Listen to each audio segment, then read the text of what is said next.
Hey, what's going on? So we're going to go over just a few of the loadouts that I use most of the time in this game. I do have 10 loadouts and I will use those as well, but my go-to loadouts as of right now, as of August 30th, Season 5.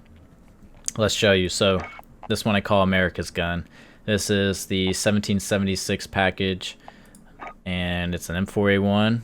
You have your monolithic, your Corvus, your tac laser, your VLK, and your 60 round mag. Of course, this is all preference. You can change these how you want. If you're playing solos, you may not need a 60 rounder, so you can add and commando foregrip over here. You know, your optic, you can change that to whatever you like. I like the 3 times, and I also like the Scout Combat optic, the 3.25.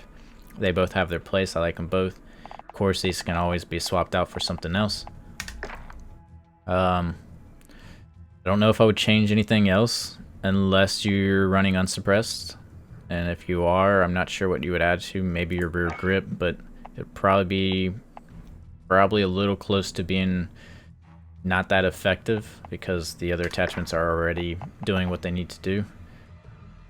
Let's move on. So my MP5. So the MP5, this gun is definitely using 3 perks that I would say are redundant, and so they might only give me a slight edge, but I'm okay with it because the whole point of this build was to have the fastest aim down sights I can possibly have and being very mobile. So I wanted my character to run a little bit faster, and so I'll show you what that means.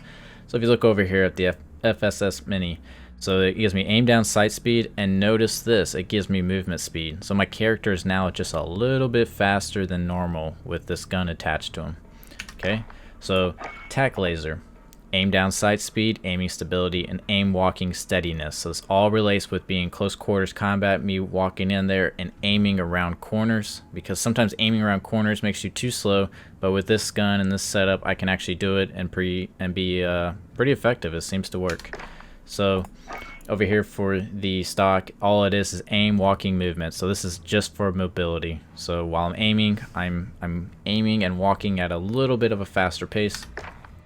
45 rounder mag, just because just great in duos and trios. Solos, again, maybe you don't need a 45 rounder, that's up to you.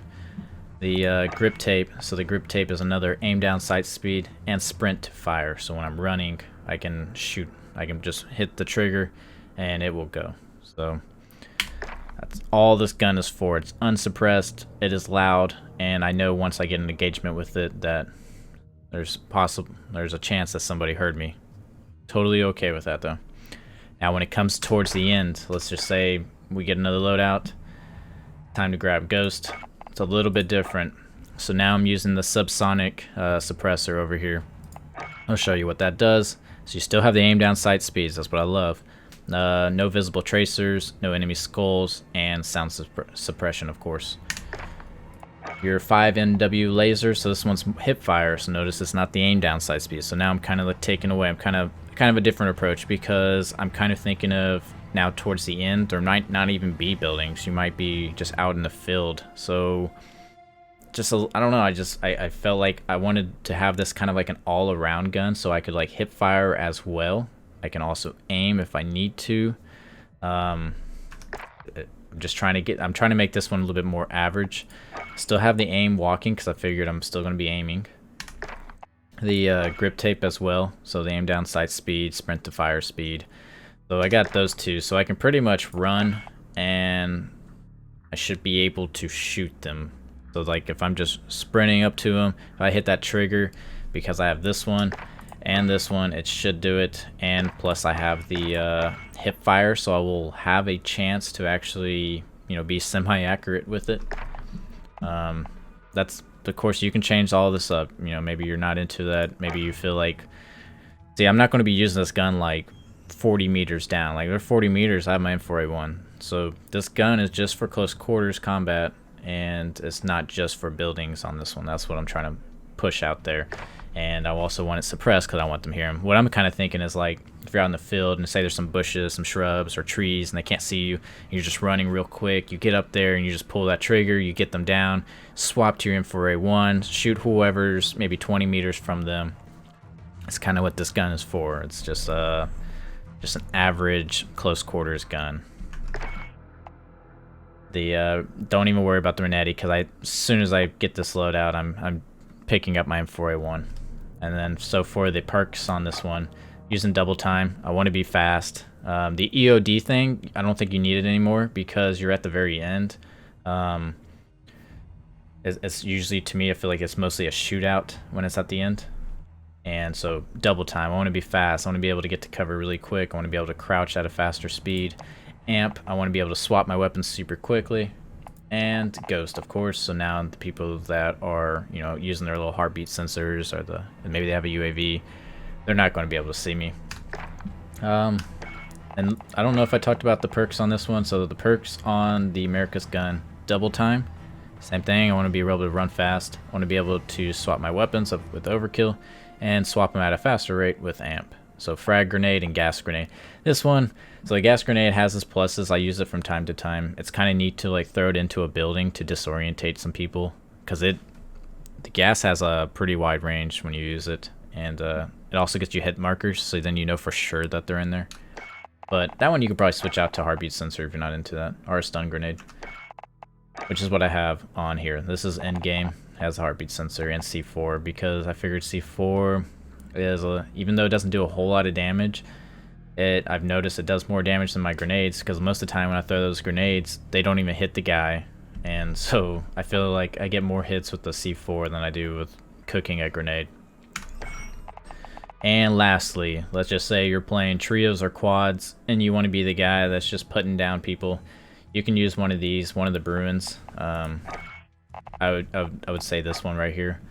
So this is the Monolithic, the XRK, the Scout Optic, the Commando foregrip, and the 200 round belt. This guy right here, if you can lay down fire, this guy's going to get kills. Like straight up. The aim down sight speed's a little slow, but damn, you can hit people from like 200 meters out. Like I've gone against snipers, and I will use this gun, and I will get the kill. Like, I'm not scared of snipers when I have the Bruin. The gun's pretty solid. Downfalls is now your mobility is super slow, your character's slow, aim down sight speed is slow. Trying to think of any other maybe negatives to this gun, but it's a hard hitting gun. But I play pretty fast pace, so I've been using the M4A1 and the MP5 a little bit more. But again, though, I think it's when I play in groups, I've noticed that if I was probably using the Bruin, I'd probably have more kills. So if you're into just you want the most kills possible, the Bruin might actually be your pick right here, because this will take down some guys. The M4A1, the problem is when you get out to maybe just say 150 meters out or so, or maybe even 100 meters, it's not that effective anymore, and so you'll be wasting a lot of ammo, and you might even have to reload after shooting that guy. Just say you shoot him and you downed him, you may have to reload because you shot so many bullets over there. The Bruin, on the other hand, with the 200 rounder, if they're out there and they don't have cover, you're going to not only down them, but you're also going to thirst them. And you may thirst their party member and another party member. Like, this gun is badass, so just want to push that for y'all, that if you're just wanting some gun that's maybe easy to kill people, this is it. The negatives, though, is you have to be set up for it. Like, you have to already be aiming. It's not really good close quarters combat, but badass gun. The shield. You're probably like, why the heck do I have a shield? That shield is awesome. That thing has saved me so many times, especially since you're a slow guy. So when you're running across like groups or running across land, you start getting shot at, they'll be hitting your shield. Now, I'm not going to say all the bullets are hitting your shield because your shield moves a little bit while you're running, but they'll be hitting, a lot of bullets will hit your shield, and it will save you. You'll notice that when you look at your health pool and you're like, all right, I know like 10 shots hit my riot shield, so I should be dead right now.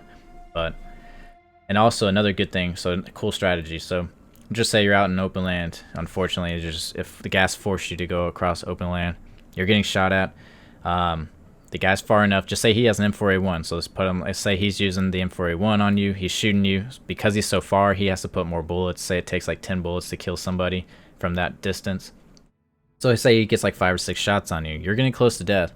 You can, because you have amp, you can swap to your riot shield, and now that's your cover. You can literally just crouch, and he's gonna have a hard time actually killing you. And so you can walk around with your riot shield and get to a safe spot. Now you can put your armor back on, take out your Bruin, and start fresh. So Riot Shield does have its place. Just an FYI, that's the reason why I use it. It's also great in Plunder. I love it in Plunder because Plunder is just so chaotic.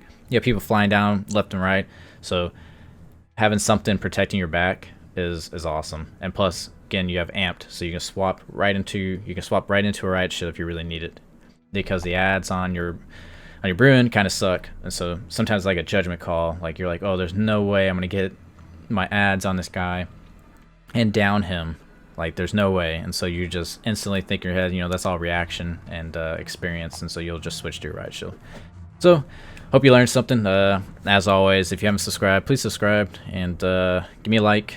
Any other guns you want me to go over? I know there's that new LMG. I need to eventually, starting probably Friday, I'm going to start trying to unlock that gun and test it out, have some fun with it, see if I think it's better than Bruin. I'm not going to really care what other people say. I'm going to see, you know, does it meet my play style? And but yeah, all right, y'all take care.